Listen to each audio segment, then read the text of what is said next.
My Unit 1 podcast by Emily Davis.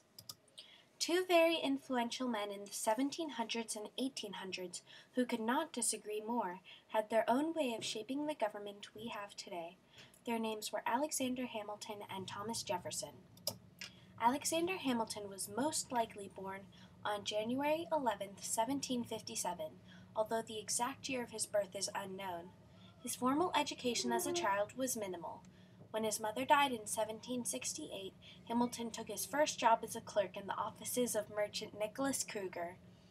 Alexander left the island he lived on in 1772, never to return again.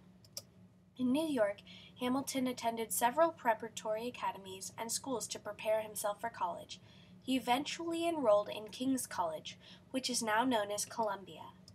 In 1776, Hamilton withdrew from King's College and joined a local New York militia to fight in the American Revolution against the British.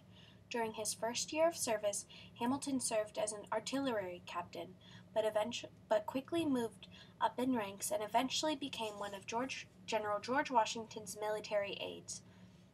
Hamilton spent 4 years as Washington's attaché and participated in several battles, including the Battle of Yorktown and the Battle of Monmouth. Hamilton left the military in 1781 and married Betsy Schuyler.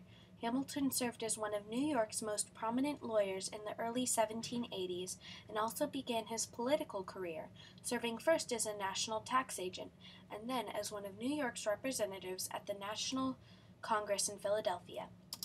In 1786, Hamilton was chosen to represent New York State at a national convention held in Annapolis, Maryland, to amend the Articles of Confederation. With only a few of the delegates from the other states bothered to attend, Hamilton called for a second convention to be held in Philadelphia in 1787. Although Hamilton attended most of the proceedings at the 1787 Philadelphia Convention, he did not actually participate in much of the drafting of the Constitution. Hamilton argued that a new and stronger central government was needed to correct the mistakes made in the government outlined in the Articles of Confederation, but many of the delegates felt his ideas were too radical and labeled Hamilton as an extremist.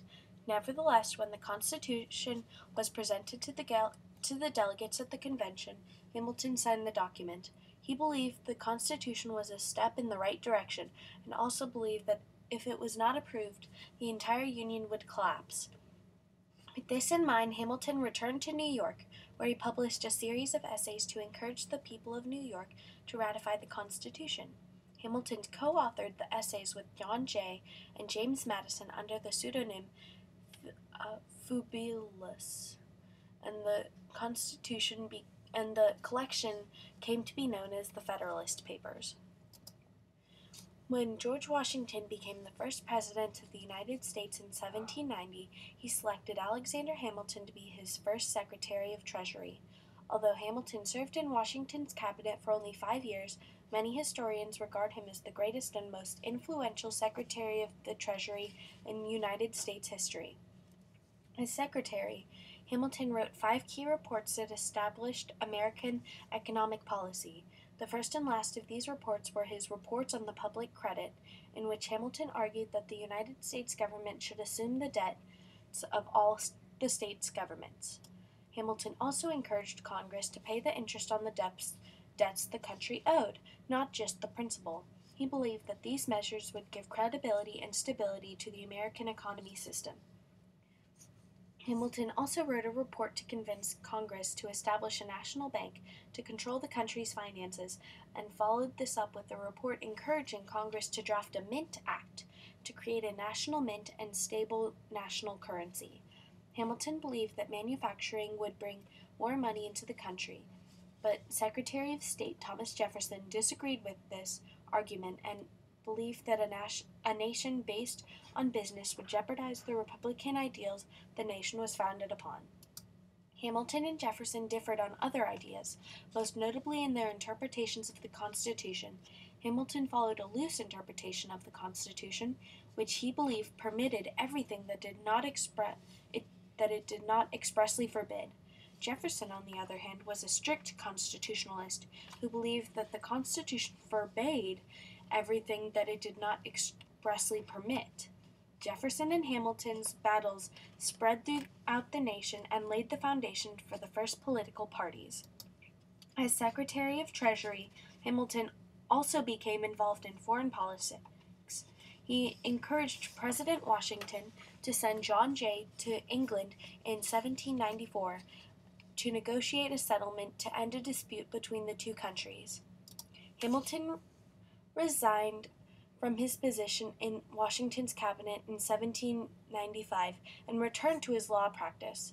Hamilton's involvement in politics after the late 1790s did cause more harm than good. In the election of 1800, Hamilton inadvertently split the Federalist Party to allow his rival, Thomas Jefferson, to become President of the United States. In 1804, Hamilton wrote a series of essays against another rival, Aaron Burr, that was partially responsible for Burr's loss in that year's New York gubernatorial race. Burr blamed Hamilton for his loss and challenged Hamilton to a duel in which he shot Hamilton. Hamilton died the next day on July 11, 1804, at age 47.